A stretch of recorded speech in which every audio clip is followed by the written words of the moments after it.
오늘 말씀은 요나서 1장 17절부터 2장 10절까지입니다. 자, 읽겠습니다. 시작.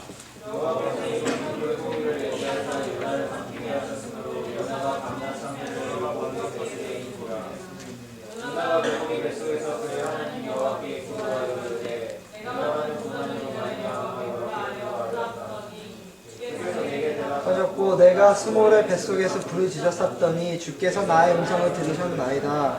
주께서 나를 기쁨 속 바닷 가운데 던지셨으므로 큰 물이 나를 들렀고 주의 파도와 큰 물결이 다 내 위에 덮쳤나이다. 내가 말하기를 내가 주의 목전에서 쫓겨났을지라도 다시 주의 성전을 바라보겠다 하였나이다.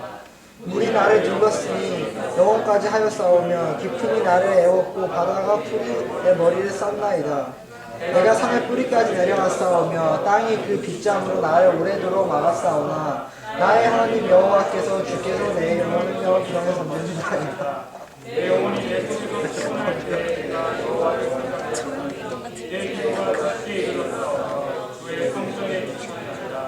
물을 거짓되 헛된 것을 승상하는 자는 자기에게 베푸신 은혜를 버렸사오나 나는 감사하는 목소리로 주께 제사를 드리며 나의 서원을 주께 갚겠나이다. 구원은 여호와께로서 말미암나이다. 여호와께서 그 물고기에게 명하시되 나를 육지에 토하니라. 아멘. 네, 아멘. 저는 공사하는 것을 되게 좋아합니다. 여러분 남자들 축구 좋아하죠? 저도 굉장히 좋아했어요. 근데 문제는 축구를 집에서 했다는 거예요. 그러면 집이 무슨 100평대 집인가 생각할 텐데 30평, 20평대 후반 그런 집에서 축구를 하며 살았습니다. 그래서 아랫집 아줌마가 맨날 우리 집에 올라왔습니다. 하도 시끄럽다고. 그런 경험을 많이 해서 저희 부모님이 저 때문에 곤욕을 많이 겪으셨어요. 제가 가장 기억에 남는 그런 사건이 있었어요. 초등학교 6학년 때였는데 집에서 축구하다가 부모님 안 계셨고 그만 어머니가 정말 귀하게 여기시는 도자기가 있었어요. 도자기 같이 생긴 거였는데 물병 같은 도자기 그걸 깨버렸습니다. 자, 그때 갑자기 어머니가 물건을 시장에서 사가지고 잠깐 들어오신 거예요. 그때가 수요일이었어요. 수요 예배를 가실 그 1시간 전이었어요. 딱 들어오자마자 깨진 것을 본 거예요. 전 어머니가 이제 엄청나게 나를 혼낼 거다. 막 무지막지하게 날 때릴 거다. 그렇게 생각을 했죠. 우리 엄마 착합니다. 오해하지 말고. 긴장하고 있는데 어머니가 이러는 거예요. 야, 나 바쁘니까 이따 와서 보자. 교회 가셔야 되니까. 교회 가기 전에 화낼 수는 없잖아요. 그래서 나 지금 바쁘니까 너 이따 와서 보자. 교회 갔다 와서. 그래서 어머니가 불이 나게 옷 갈아입고 교회를 가셨습니다. 자, 이제 어머니가 교회를 가시고 나서 몇 시간 남은 거예요. 어머니가 교회 갔다가 예배 드리고 곧 돌아오는 그 몇 시간. 제 마음이 어땠을까요? 불안하죠. 불안하고 두렵고 막 떨리는 거예요. 어찌 할지를 모르는 거예요. 어떻게 해야 되지? 어떻게 해야 되지? 너무 괴로운 거예요. 그래서 제가 좀 들은 구석은 있어도 이런 문제 상황이 됐을 때 어머니 아버지를 감동시키는 법, 밥을 해놓으면 된다. 청소를 하면 된다. 그런 어디서 들은 게 있었어요. 그래서 제가 그때 처음으로 밥을 했습니다. 저는 밥을 되게 못하기로 유명합니다. 우리 청년들이 그걸 증명해 줬어요. 제가 맛이 없는 밥을 한다고. 근데 그때 처음으로 이제 밥을 만들었어요. 그리고 청소를 했어요. 깨끗하게 청소를 다 했습니다.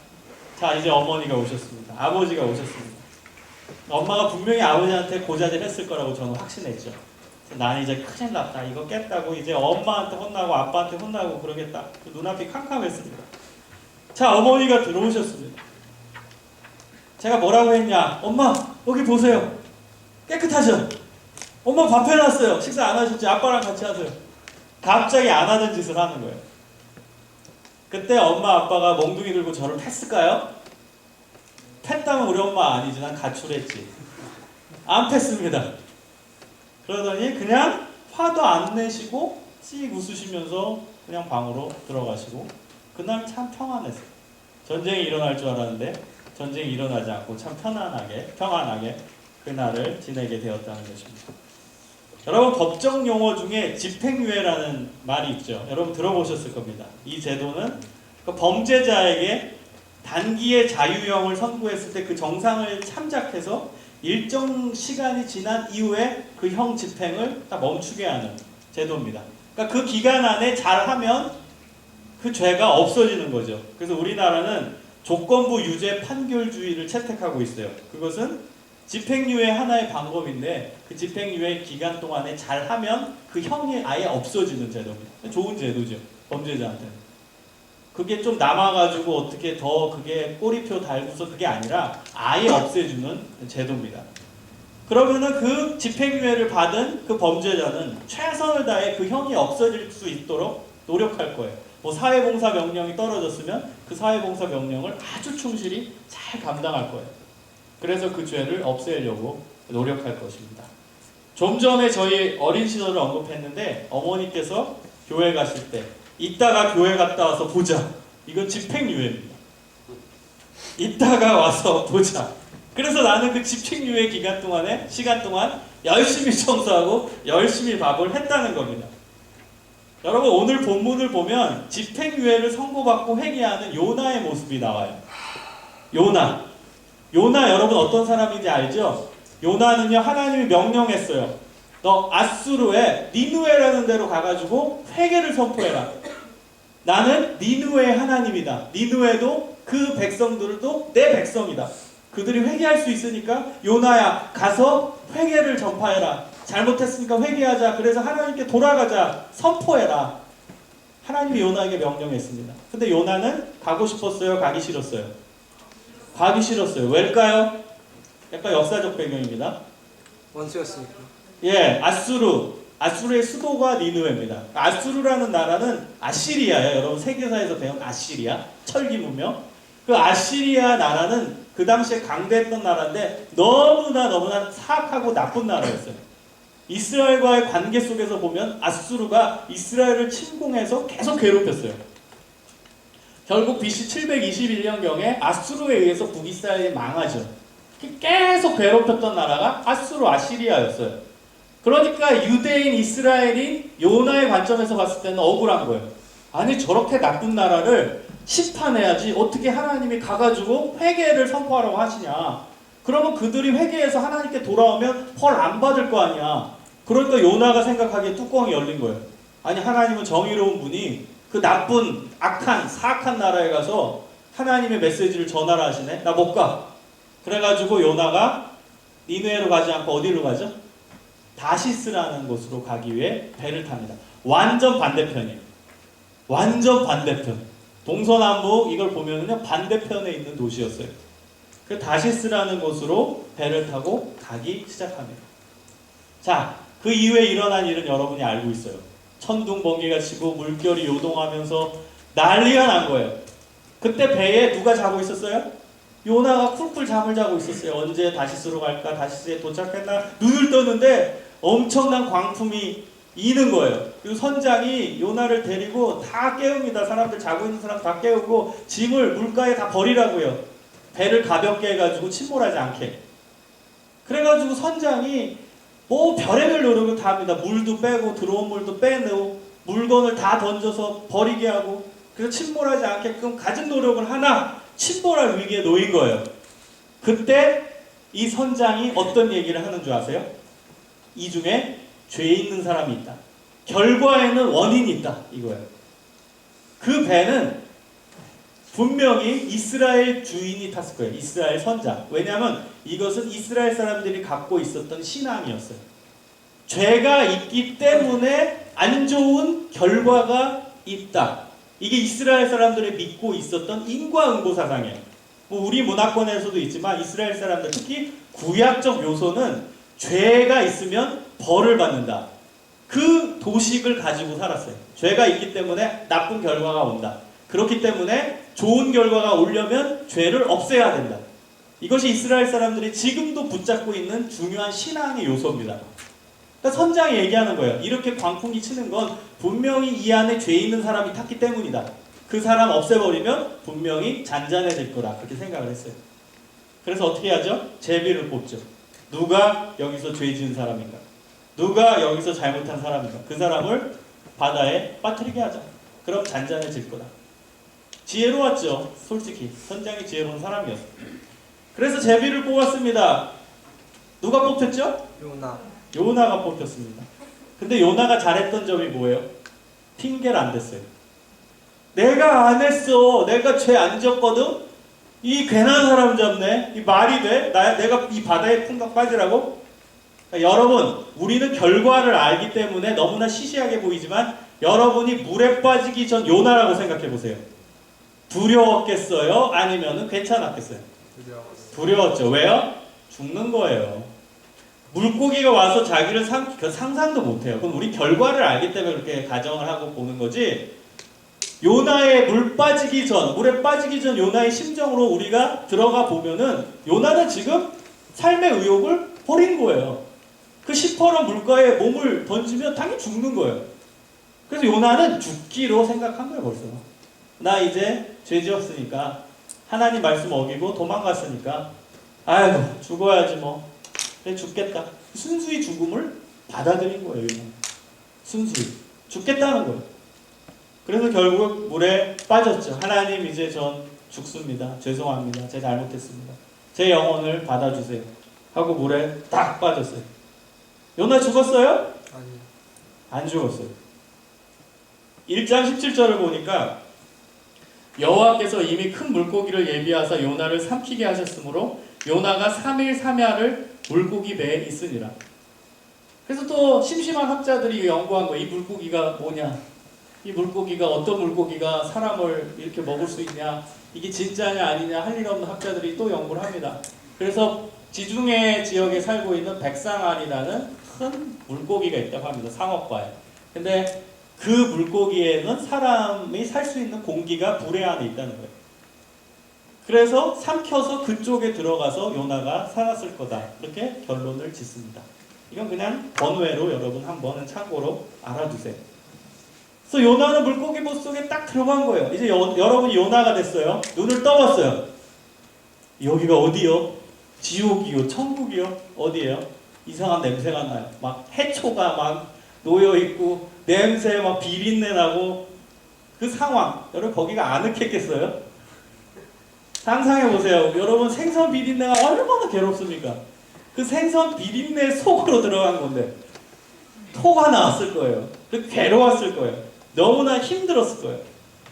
여러분 그 물고기 뱃속의 그 3일은 하나님이 요나에게 주신 집행유예 기간이었어요. 집행유예. 그때 요나는 깨달은 거예요. 아, 하나님이 나를 살리셨구나. 근데 이제 내가 어떻게 해야 되지? 하나님이 다시 나를 쓰실까? 아니면 그냥 여기 두다가 어떻게 이 물고기 뱃속에 있다가 내가 그냥 녹아서 죽을까? 고민이 됐을 거라고요. 하나님이 살리신 건 확신한데 그 다음 단계 어떻게 될지 요나는 몰랐을 거예요. 여러분 물고기 뱃속에 오래 살 수 있는 존재는 없습니다. 3일이 최대래요. 그러면은 요나의 입장에서는 아, 내가 비록 지금은 살았지만 조금 있으면 내 몸이 녹겠구나. 이 물고기 뱃속에서 난 녹아서 없어지고 결국 죽겠구나. 그런 두려움도 몰려왔을 거예요. 요나가 그 물고기 뱃속에서 뭐하냐? 기도하기 시작합니다. 그래서 본문 2장은 물고기 뱃속에서 요나가 자신의 죄를 회개하는 장면이에요. 한번 보세요. 성경책 덮지 말고 2절을 보세요. 2장 2절을 보면 요나가 얼마나 간절하게 기도했는지를 알 수 있어요. 내가 받는 고난으로 말미암아 여호와께 불러 아뢰었더니 주께서 내게 대답하셨고 내가 스올의 뱃속에서 부르짖었더니 주께서 내 음성을 들으셨나이다. 여러분 스올은 무덤을 의미합니다. 그러니까 요나는 지금 물고기 뱃속에 있는 게 무덤에 있는 것과 같은 비참한 상태라는 거예요. 무덤 속에 지금 죽을 수밖에 없는 상황임을 고백하는 거예요. 그 속에서 요나는 간절하게, 철저하게, 처절하게 하나님께 부르짖으며 자신의 잘못을 회개합니다. 그리고 자신을 보호하신 하나님의 은혜에 감사하는 기도를 합니다. 3절을 보세요. 3절에 기가 막힌 요나의 고백이 나와요. 한번 다시 읽어볼게요. 3절입니다. 시작. 주께서 나를 깊음 속 바다 가운데 던지셨으므로 큰 물이 나를 들렀고 주의 파도와 큰 물결이 다 내 위에 던지셨나이다. 이 구절의 주어는 주님이십니다. 주님. 주님께서 나를 바다에 던지셨고 큰 물이 나를 둘렀고 주님께서 보내신 파도 물결이 내 위에 넘쳤다는 고백이에요. 무슨 의미예요? 고난을 주님이 주셨다는 거예요. 요나의 엄청난 믿음의 고백인 거예요. 이 고난은 사단이 준 것도 아니고 하나님이 나에게 주셨다는 거예요. 제가 다윗의 설교를 할 때도 말씀드렸죠. 고난이 왜 믿는 자에게 축복이 될 수 있는지. 하나님이 나에게 주시기 때문에.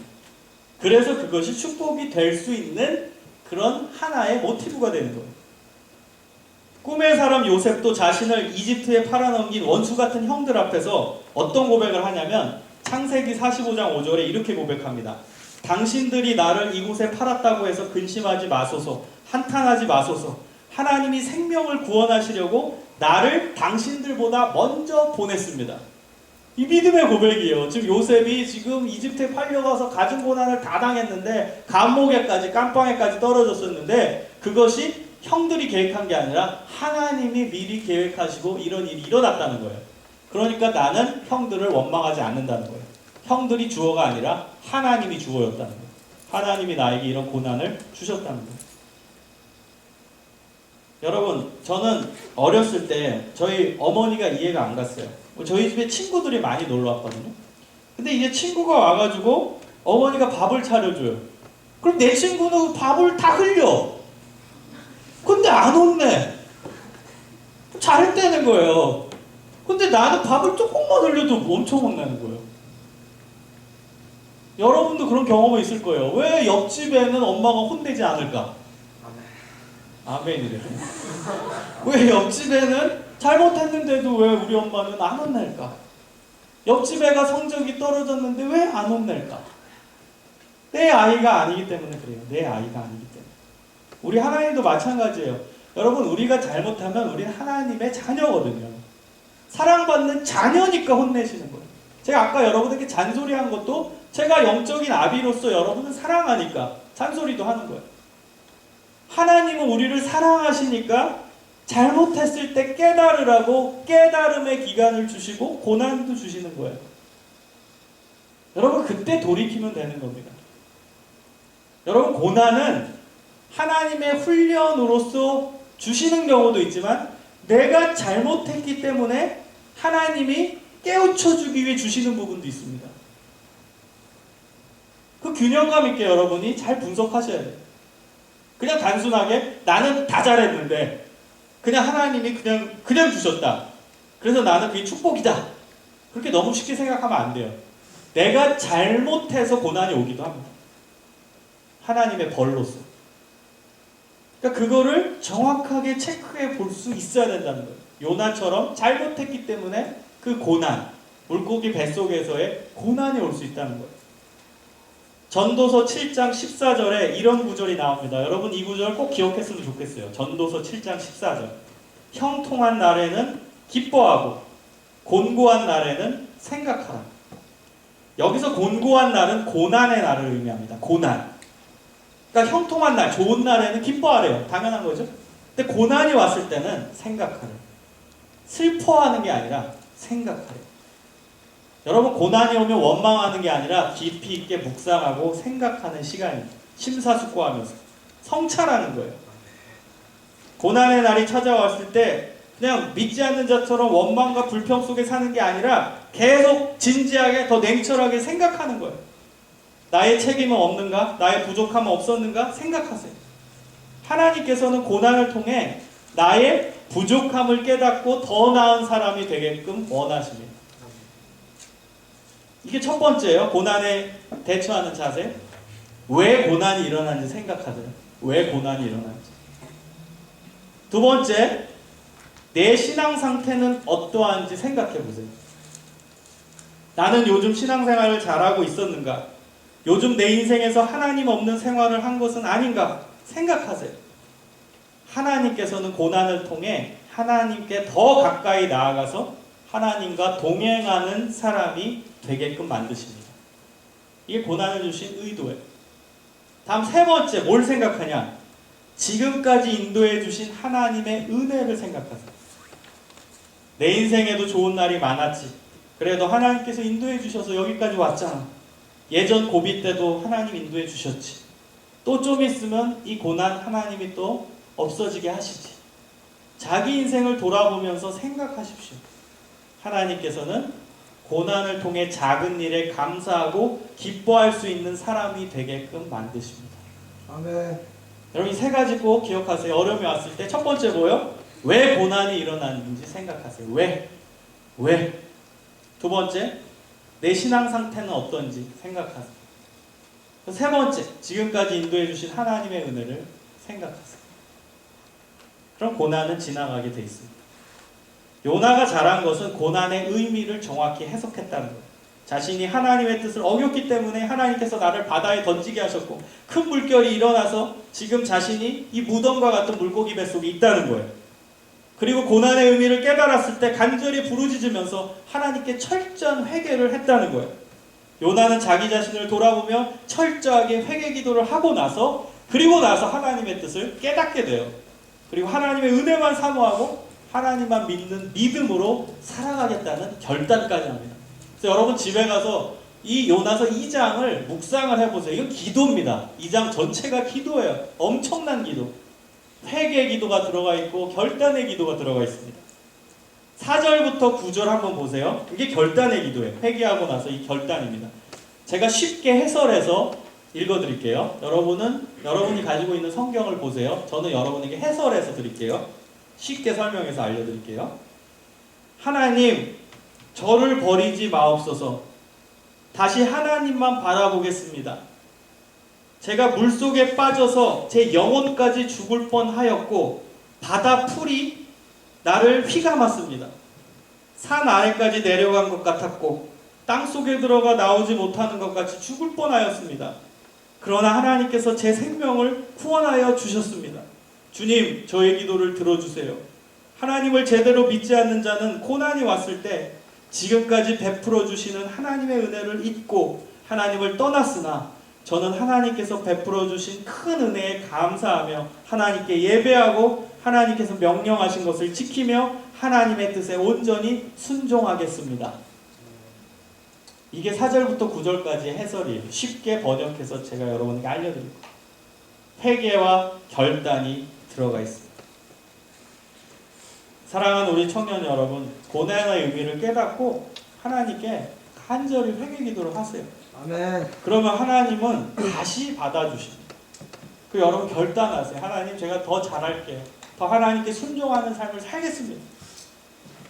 회개는 기도로 끝나는 것이 아니에요. 기도가 시작이에요. 삶으로 증명되는 거예요. 회개는 돌이키는 겁니다. 이전에 반복된 죄를 짓지 않겠다고 결단하며 하나님께 순종하는 삶을 사는 게 회개예요. 여러분, 우리 기독교의 회개가 값싼 회개가 되고 있잖아요. 그냥 말만 회개합니다. 그냥 기도 한 번 하면 다 끝나는 걸로 너무나 쉽게 알고 있어요. 그러니까 여러분이 알고 있는 그 영화 미량과 같은 일들이 지금 기독교인 사이에서 너무나 많이 일어나고 있잖아요. 너무나 값싼 회개로 만들어요. 회개는 기도가 시작이에요. 그리고 삶으로 증명되는 것이죠. 여러분, 우리 하나님은 회개하면 다시 기회를 주시는 분이에요.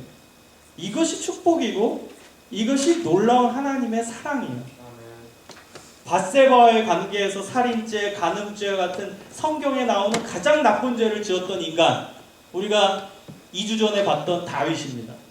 근데 다윗도 철저하게 회개하고 하나님의 뜻에 순종하며 결단했더니 하나님이 다시 다윗을 받으십니다.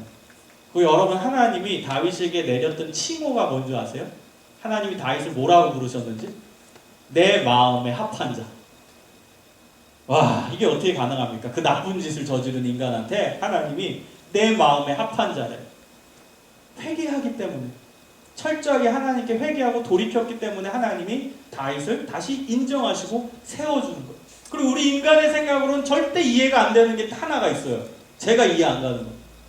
그 밧세바, 소위 말하는 불륜녀죠. 밧세바와 다윗 사이에서 낳은 그 아들이 대를 이어요. 그 아들의 이름이 솔로몬이잖아요. 다윗은 왕이었기 때문에, 그 고대 왕이기 때문에 부인이 여러 명 있었어요. 근데 다른 부인에서 난 아들이 다윗 후계자가 된 게 아니라 그 불륜녀 사이에서 나온 솔로몬이 다윗의 후계자가 돼요. 그리고 그 솔로몬이 이스라엘의 가장 위대한 왕이 되고 성전을 짓습니다. 그 거룩한 성전을. 그런 놀라운 아이러니가 발생해. 우리 하나님은 역전의 하나님. 그런 놀라운 일들이 일어나는 거예요. 다시 기회를 주시고 또 놀랍게 회복시켜 주시고 아멘. 선으로 바꾸시는 하나님이십니다. 아멘.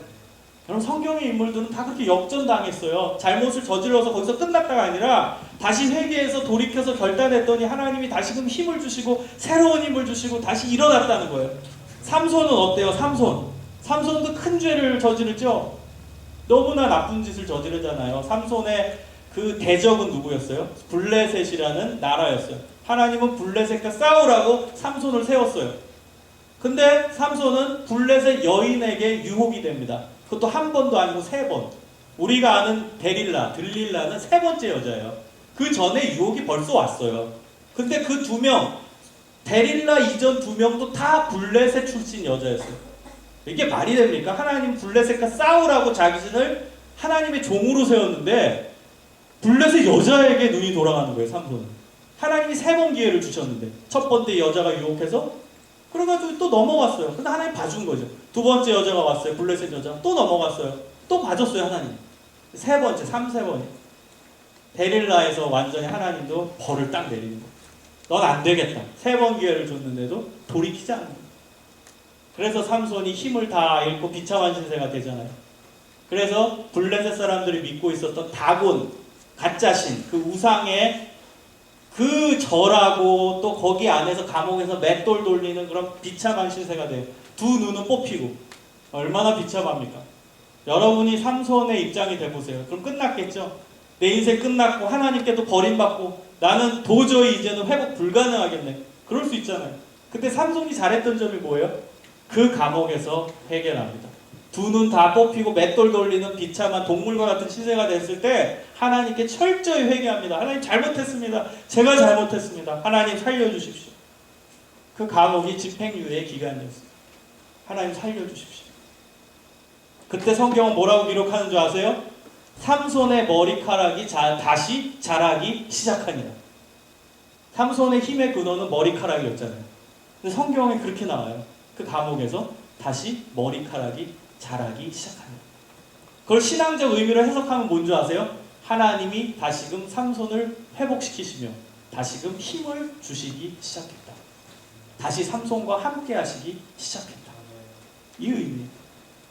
그래서 결국 삼손을 놀리려고 보려고 모인 그 수많은 사람들 앞에서 그 기둥을 밀어가지고 그 다곤 신전, 그 가짜 신을 섬기는 그 신전이 다 무너지게 돼요. 그 성경은 뭐라고 기록하냐? 살아있을 때 죽인 블레셋 사람보다 그 한 방에 다곤 신전의 그 2 기둥을 무너뜨려서 죽인 사람의 숫자가 더 많았더라. 이렇게 기록해요. 다시 말하면 더 크게 쓰셨더라. 이거야. 여러분, 하나님은 다시 회복시켜주세요. 아멘. 더 크게 쓰세요. 잘못했을 때보다도 더 크게 쓰실 수 있는 능력의 하나님, 역전의 하나님이 우리 하나님입니다. 아멘. 여러분, 그래서 마지막 2장 10절에 이렇게 기록되어 있습니다. 여호와께서 그 물고기에게 말씀하심에 요나를 육지에 토하니라. 이제 회복이 된 거예요. 하나님이 살려주시고. 그래서 요나는요, 하나님 말씀대로 이제 니느웨에 가서 하나님의 말씀을 증거하게 됩니다. 그리고 니느웨 백성은 다 회개하고 하나님께 돌아오게 되는 역사가 일어납니다. 여러분, 지금 고난과 어려움 가운데 있다고 생각하세요? 고난은 우리 인생 가운데 계속 찾아옵니다. 그래서 괴로워요? 분노와 원망에 사로잡혀 있어요? 여러분, 자기 자신을 돌아보기 바랍니다. 나를 성찰하기 바랍니다. 의미 없는 고난은 절대 없습니다. 하나님께서는 진정 사랑하시는 자들에게 깨달음을 주시기 위해 고난이라는 선물을 주세요.